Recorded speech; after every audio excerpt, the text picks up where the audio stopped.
Hi there, it's Kevin with RogueDeckBuilder.com, here with a new video series. This is just going to look at the Commander 2015 decks, and I'm going to give you 5 of my favorite upgrades for these decks, and just a little bit of a review, both in the financial aspect as well as in the creative aspect of these decks. We're going to start off with the Orzhov. Now, Orzhov is my favorite color combination for Commander because it was my very first Commander deck, was Teysa Orzhov Scion. So I really like how this color combination plays. Teysa is still probably my go-to Commander deck when I really want to play a deck that I feel is the most competitive, because Teysa has the answer for everything, at least the deck that I build.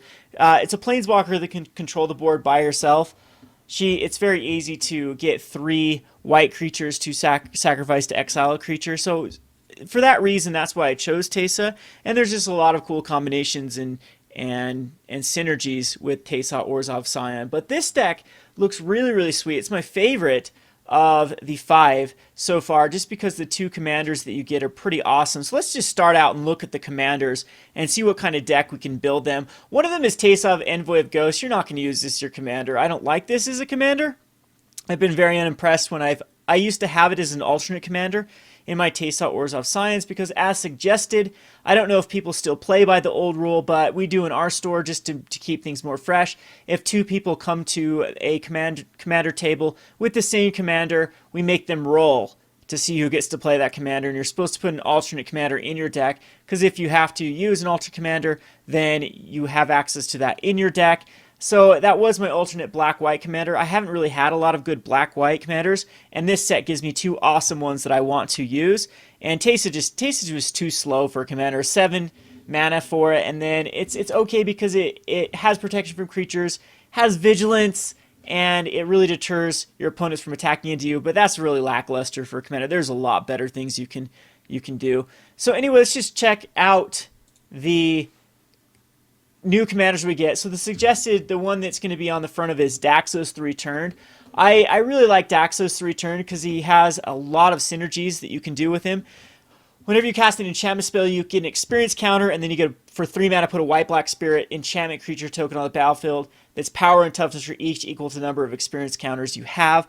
Absolutely love this card with Teysa Orzhov Scions because it gives you both a black and a white creature, and Teysa reads whenever a black creature goes to the graveyard, you get a white spirit token. So there's a lot of synergies with Daxos, and I think I'm going to meld my Teysa deck. I do use a lot of enchantments in it, so it's going to use a lot of cards from this commander, or just I'll start fresh with this build and see where I can go. So Daxos is going to have a lot of synergy with just casting enchantments. So what I think that this deck is missing is a lot of cheap enchantments to cast, and we'll talk about that later.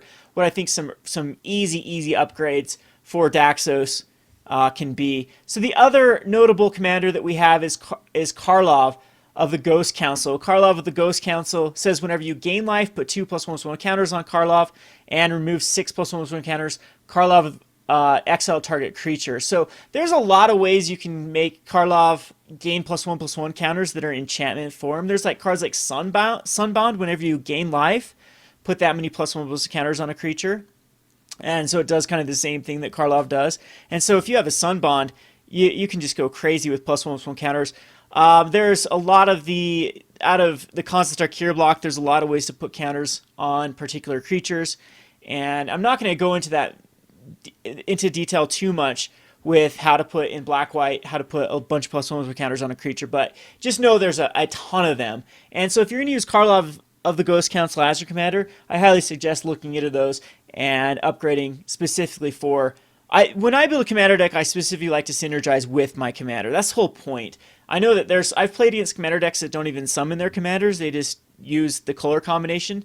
Mimeoplasm is a particular card that I know a lot of people just use it for the Sultai colors and then hardly ever cast the card, and which I think that's pointless. Just go play Legacy at that point. Anywho, let's go back over to the deck here. So I've separated these into different piles. I have creatures on the far left, and enchantments, then artifacts, and then we have non-creature spells. So we're missing a few of the newer cards. They're not on MTGO yet. So let's just look at these cards so far. Underworld Coinsmith I think is perfect in this build because it synergizes with either Daxos or Karloff. So basically whenever you cast an enchantment spell, you gain a life. and that will make Karloff get a +1/+1 counter. So great card in the deck. Burnish Heart is basically, this is just a very, very popular card in Commander because it's a card that you can cast for 3 and then sacrifice for another 3 to ramp up 2 basic land cards. So this is card advantage. It can help fix. Solemn Simulacrum plays a very similar role, but Burnish Heart sees a lot of play in Commander. It's a very inexpensive card, and this deck does include one. The Donglar Invoker is a card that you're going to be cutting immediately. It's going to be hard for this deck to get 8 lands. I don't think, besides like the black market, which we'll talk about later, you're not going to have a lot of disposable mana. And if you do have disposable mana, it will probably be best used for a card like Daxos. So I do not like this Donglar Invoker. Yeah, it can do a... It can tap all creatures, like if a person's playing like a Krenko deck or some sort of aggro deck that is, you can protect yourself, but at 8, I don't like it. So Donglar is going to be a quick cut. Ghostblade Eidolon does pretty good with, I don't really like with Daxos. With Karloff, it's alright because it gives double strike. It also counts as an enchantment creature, and it's okay. I don't know if you want this in your deck or not, but it's definitely a nice little inclusion. Problem I do have about this deck is it does use a lot of Born of the Gods, which was just recently, like Born of the Gods, Theros, and Journey, which recently just rotated out. So a ton of these cards are so bulk cheap, and you hate to see them have a reprint already in a Commander deck. So Core Sanctifiers. Core Sanctifiers is an awesome card. I use this in almost every white deck. I love it in Teysa. I have ways to get it back with like Mimic Vat or Nim's Death Mantle, and it can just control the board with all the pesky... well, actually, I guess you have to kick it, so never mind. It doesn't work on those two. But, so, the kicker, you can cast it for an additional white, and then when Core Sanctifiers enters the battlefield with his kick, destroy target artifact or enchantment. So if you have ways to bounce creatures back to your hand, Core Sanctifier is actually really good. And that way it can control the board. It doesn't work with my Mimic Vat or the Nim's Death Mantle because they enter the battlefield already.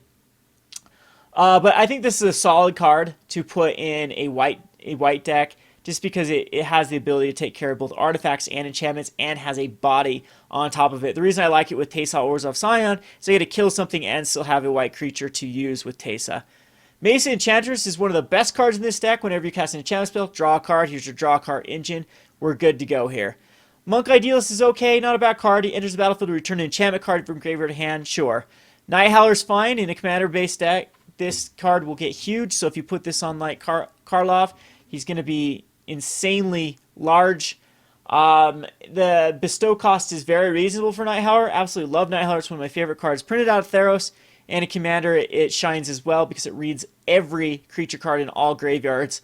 And yeah, it can easily be lethal on a number of cards, especially a Commander that only has to do 21 damage.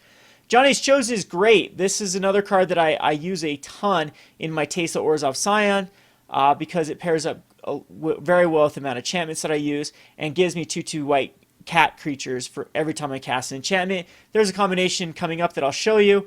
It works with the... let's see where it's at. Cage of the Hands especially, where you can bounce Cage of the Hands and recast it. Then we have Fate Unraveler, which is an okay card. It's an enchantment. Whenever an opponent draws a card, Fate Unraveler deals 1 damage to that player. It really punishes cards that like to draw a ton of cards. I don't know if it's the best. Yeah, since it's an enchantment, I think you would want to use it in this deck. There's another Constellation card for 3 mana that whenever an enchantment enters the battlefield, each your opponent loses a life. That wasn't included in here, and I think that was a mistake. It's only a common or an uncommon. We'll have to look at that later. The Constellation is a great thing to search for ideas to put in this deck. Then we have the Celestial Ancient. Flying whenever you cast an enchantment spell, put up a sword counter on each creature you control. Yes, you're going to be getting a few creatures here and there. With Daxos, this is good. With Johnny's Chosen, this is good. Celestial Archon's another bestow card that gives first strike and flying, which it has a 7 mana bestow, which is a little bit unreasonable. It is an enchantment creature again, so it's okay. I think this is pretty lackluster for a rare, though, in the Commander deck. Doomwake Giant is wonderful. When it or another enchantment enters the battlefield, creatures your opponent control get -1/-1. Absolutely, you do want this. It clears a lot of token-based decks, a lot of Celestia decks or token strategies, a lot of Krenko decks. This Doomwake Giant is very good against. So this is a wonderful inclusion in the deck. Treasury Throw can get back enchantment cards from your graveyard, artifact creature, or enchantment. Also has Extort, which is a very, very powerful ability in Commander as you gain life for each damage you deal with Extort. So if it's a 4-player, you can basically do 1 damage to all your opponent and gain 3 life. Very, very great. And the 4/4 body, when it attacks and gets an enchantment creature, enchantment, artifact, or creature in graveyard hand is wonderful. Silent Sentinel. Whenever it attacks, you return an enchantment card from your graveyard to battlefield, so it's another one of these treasury throws. 7 mana is a little bit hard. I think this deck would want a lot more like self-milling graveyard recursion to use either Teysa or Silent Sentinel. So I personally don't like them in the deck, but you do have one graveyard recursion. I think there's actually more than one in this deck if the ones that are included, the new cards. And we'll talk about that in a minute. So Phyrexian Reclamation, pay 2 life, return a creature card from your graveyard to your hand. This is better in a deck where you want to kill your creatures or self-mill.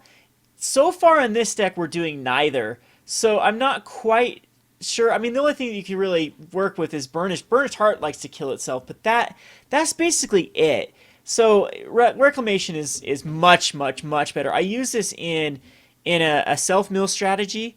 I have a Vorath of the Fallen deck that I use, and I use Phyrexian Reclamation because it's a way to discard like a Draco and then pay 2 more mana and then discard another Draco. If you're not familiar with Vorath gets +X for the converted mana cost of the creature you're discarding.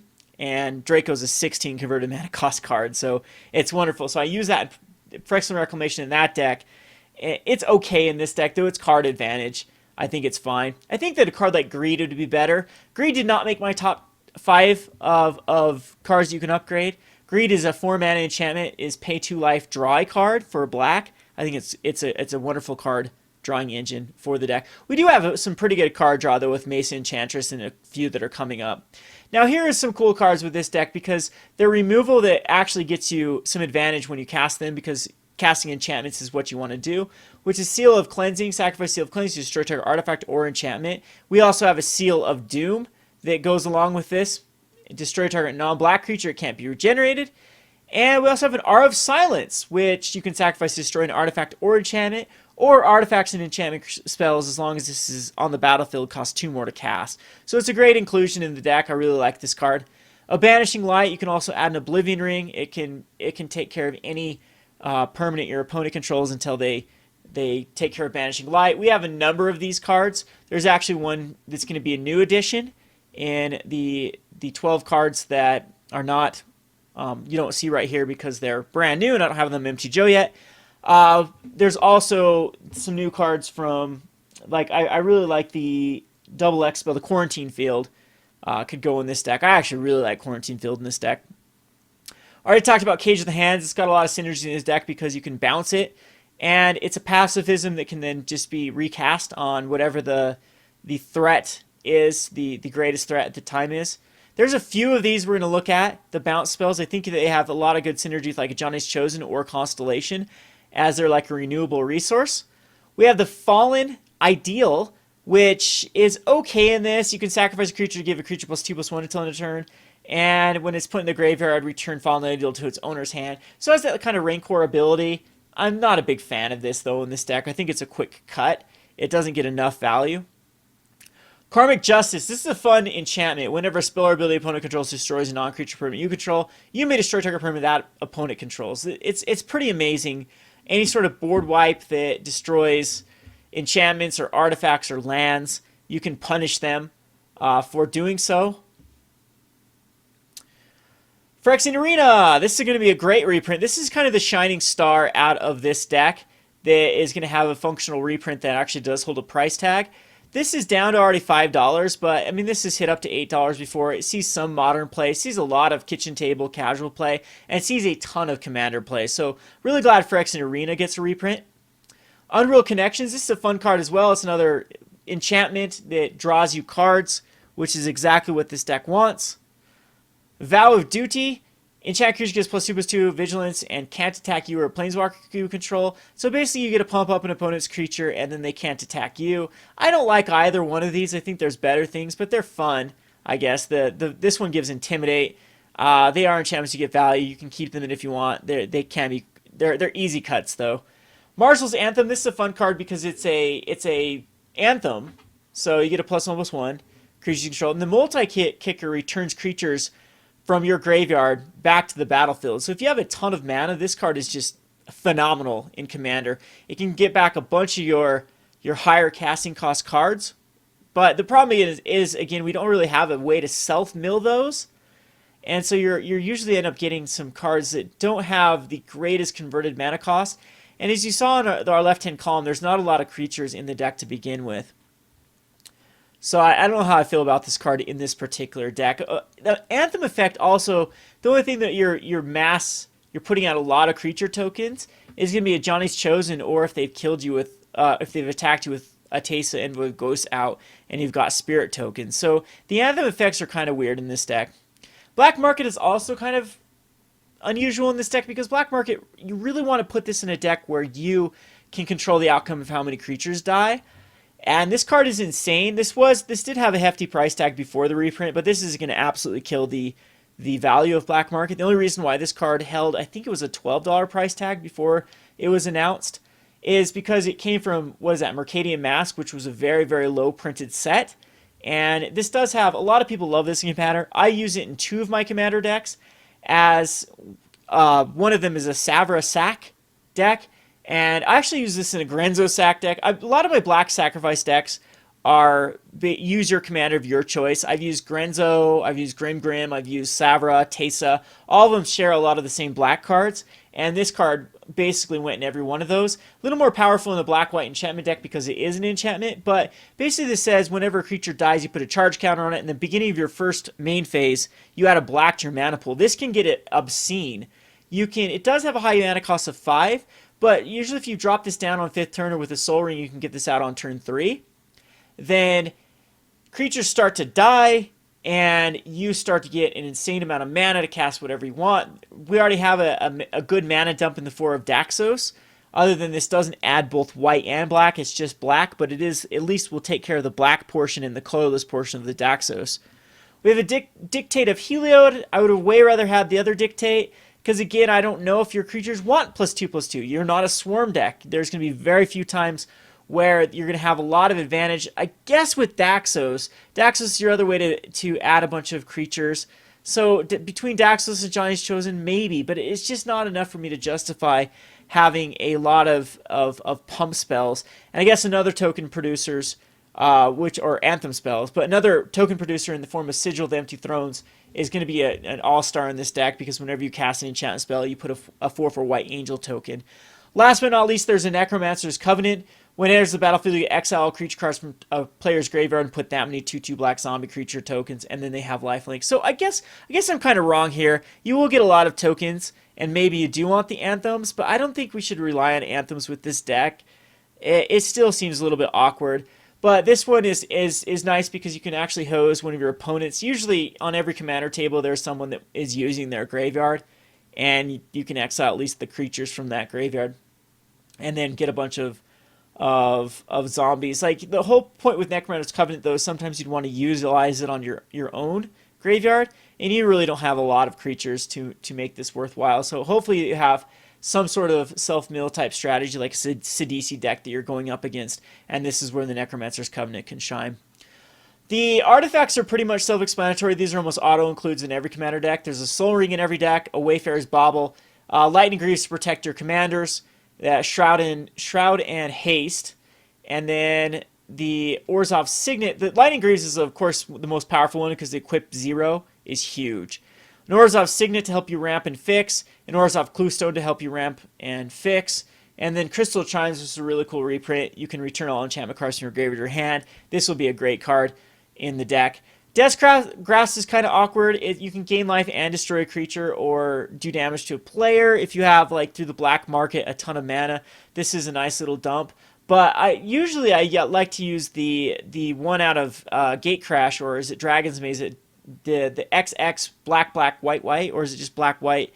It does that much damage to each player, and you gain that much life. I think it's a little more powerful than just one player.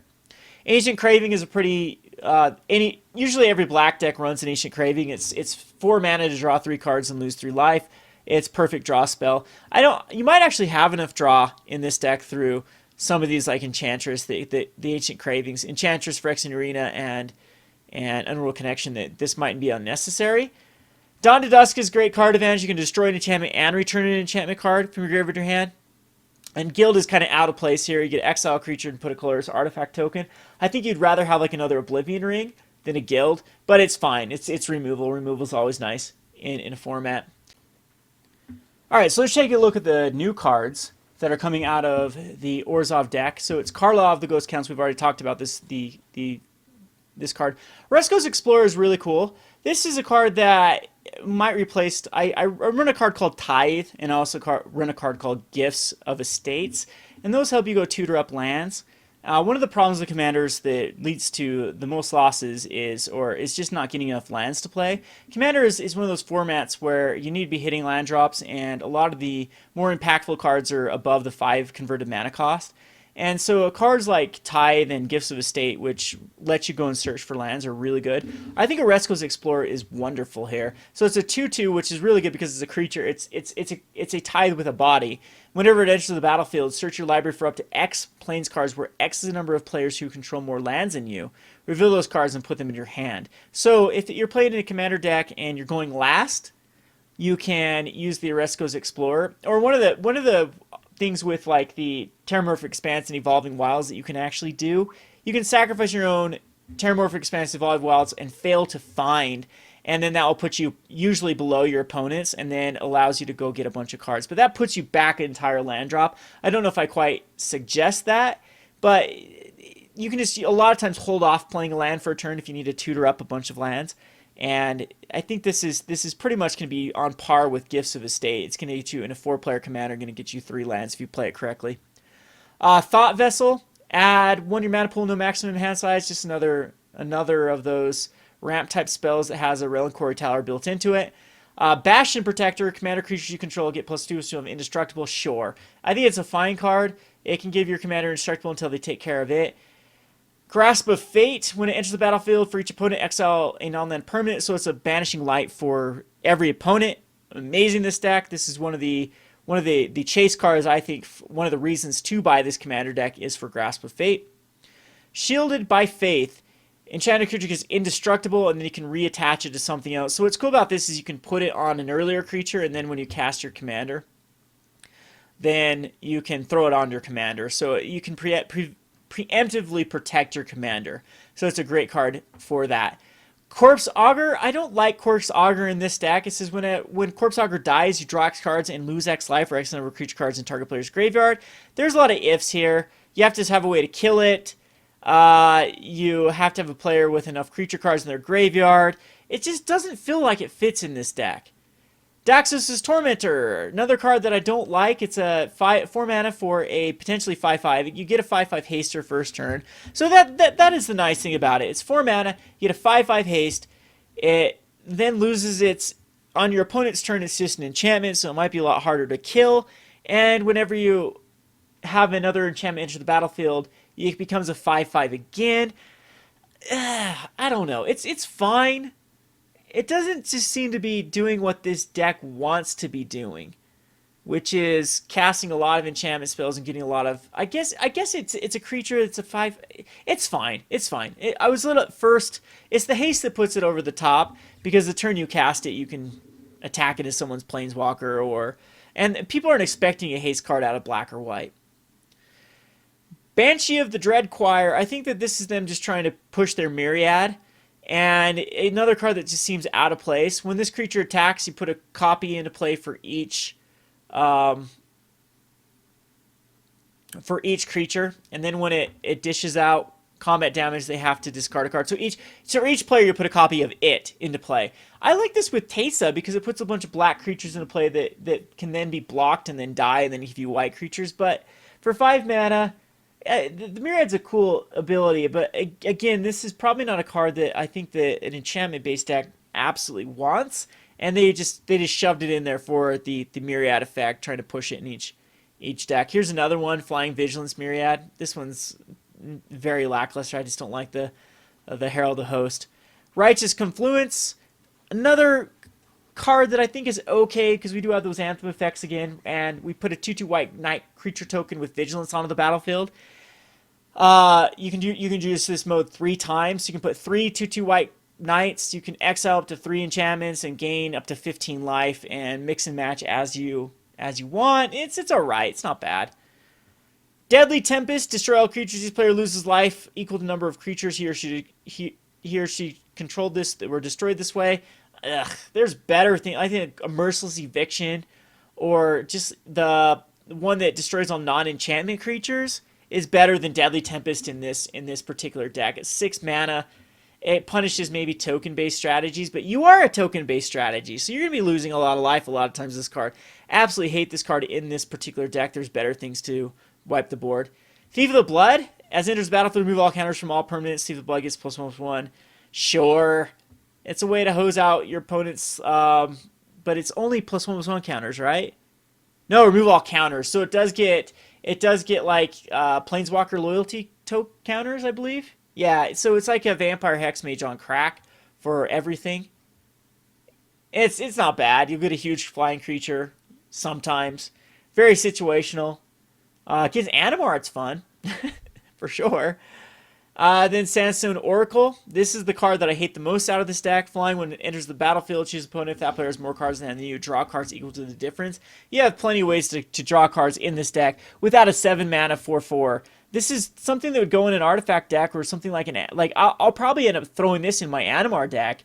But in this particular enchantment-based deck, it's very out of place, and I don't like it. The quickest way you can upgrade a deck is the mana base. This is running 24 basic lands and some weird. I don't like Vivids in a 2-color deck. These seem useless. You can fix for 2 turns. No, you don't want them. I feel the exact same way about Terramorphic Expanse and Evolving Wilds. There's better ways through fetch lands and just running better dual lands than Terramorphic or Evolving Wilds, especially since you don't really have anything that gets any advantage by these going into the graveyard. There are some decks with like Dredge, or excuse me, Delve, or return a land back from your graveyard to your hand. That's good. I just don't like either one. All right, so we have Secluded Steppes, fine, and you can cycle it if you have too much of a white source. Tainted Field will be great though, as this will help you fix. Scoured Barrens is fine, helps you fix, gain a life, and Orzhov Guildgate's the same. Rogue's Passage is okay in this deck. It's better in a lot of other commander decks, but if you're going the Karloff strategy, I think Rogue's Passage is a lot better with Karloff. And New Banali's is Scry. I think the Temple of Silence is better, but this is a fine inclusion. Ghost Quarters are included in almost all of the commander decks, as well as a command tower. We have a Baron Moor that also cycles, and that's pretty much self-explanatory. So, on to the part of the deck where I'm going to explain 5 cards that you can update that will make this deck a lot better. The price tag on these isn't too much, and they're really fun cards. So starting off at number 5 is Luminarch Ascension. Luminarch Ascension says at the beginning of each opponent's end step, if you didn't lose life this turn, you may put a quest counter on Luminarch Ascension. You put, for 2 mana, if you have 4, only 4, quest counters on Luminarch Ascension, you put a 4/4 white angel creature token with flying onto the battlefield. I think this is currently around $4 to $5, and this card is insane in Commander. The problem with this card is it paints a target on your head on turn 2, and then people start attacking you because each opponent's end step, if you didn't lose life, you get a counter on it. As soon as that gets 4 on it, you start pumping out 4/4 white angels for just 2 mana. It's a wonderful, wonderful card. Every deck should include this. It's an enchantment. It puts out tokens, which you do want in this deck. Like I said, with the Anthem effects, they'll be huge, and you can easily overwhelm your opponents with the angel tokens. So go pick up Luminarch Ascension. If you're looking on a financial standpoint, what to spec on, it's weird because when Mindseas was printed a couple years back, all of the quick additions to Mindseas went in, they skyrocketed in value. Last year, though, we didn't really see a lot of cards skyrocket in value that were just auto-includes into the particular decks.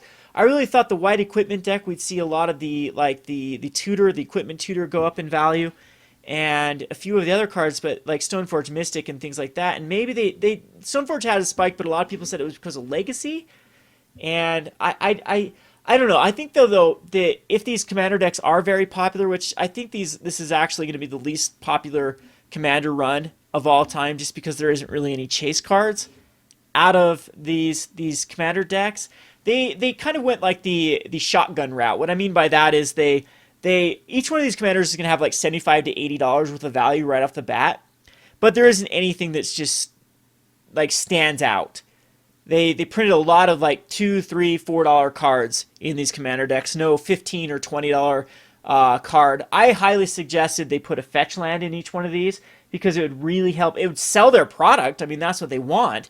Every commander deck wants a fetch land in it, and instead of like an Evolving Wilds or a Terramorphic Expanse, and it would have really elevated the price of going into Modern right now. Modern is getting insanely expensive, and a lot of that's due to fetch lands, and a lot of the enemy colored fetch lands are very popular. What this is it just shows me, well, it could have been an easy cash grab for Wizards right here and now because it would have sold their product phenomenally, but I think they're saving the enemy colored lands for a future standard set just as another way to increase sales, which, I don't know. I want the price of Modern to drop. $1,200 is just insane. All right, ooh, look at me. I'm skipping ahead here. The second, speaking of Ascension, the next card that I think is just a duh in this deck is Bloodchief Ascension. If you have not tried this card in Commander, you're missing out. It goes in every one of my black decks. In fact, I would consider this one of the most powerful black cards in Commander. Once again, it puts you on a target because it's just the value out of this card is just insane. You only have to have, I believe, 2 quest counters. Is it 3? Let's see, 3 or more quest counters. But if you go first turn Bloodchief Ascension, and then your opponents go land go, land go, land go, which happens a lot in Commander, you get your 3 counters on Bloodchief Ascension. Whenever a card is put in opponent's graveyard from anywhere, top of their library, hand, battlefield, if Bloodchief Ascension has 3 or more quest counters on it, you may have that player lose 2 life. If you do, gain 2 life. Now, this card is abused with a card called Mindcrank. It's also abused with the Dimir Guildmage, the one out of Gatecrash. But in this deck, we're not going to use the Mindcrank. You could easily put a Mindcrank in this deck and have the Bloodchief Ascension Mindcrank Infinite combo. But by itself, this card is just reeks of value. You gain a ton of life. You start taxing your opponents. People will hate you when you play this card because they can't even crack a fetch land. They can't even play an instant or sorcery. They can't do anything without taking 2 life. But insane card. Pick it up. I believe Bloodchief Ascension is not that expensive. I think it's like $4 or $5. I might be wrong. But it's a great card. It's an enchantment. It's something you can get back from your graveyard if they destroy it with a lot of these like Dawn to Dusks and whatnot. And so highly suggest picking this up. Number 3, Flickering Ward. This card absolutely has to go in this deck. It's better than the passivism that bounces because it protects your commander, and you can bounce it back for just a white. And so if you have a lot of mana to dump, this has some good synergy with the Johnny's Chosen, or just with your Daxos. It allows you to gain a ton of experience counters. So Flickering Ward enters battlefield, you choose a color, the creature has protection in that chosen color, and then bounce it with just a white. So much synergy in this deck. Constellation, and the experience tokens. It protects. Wonderful, wonderful card.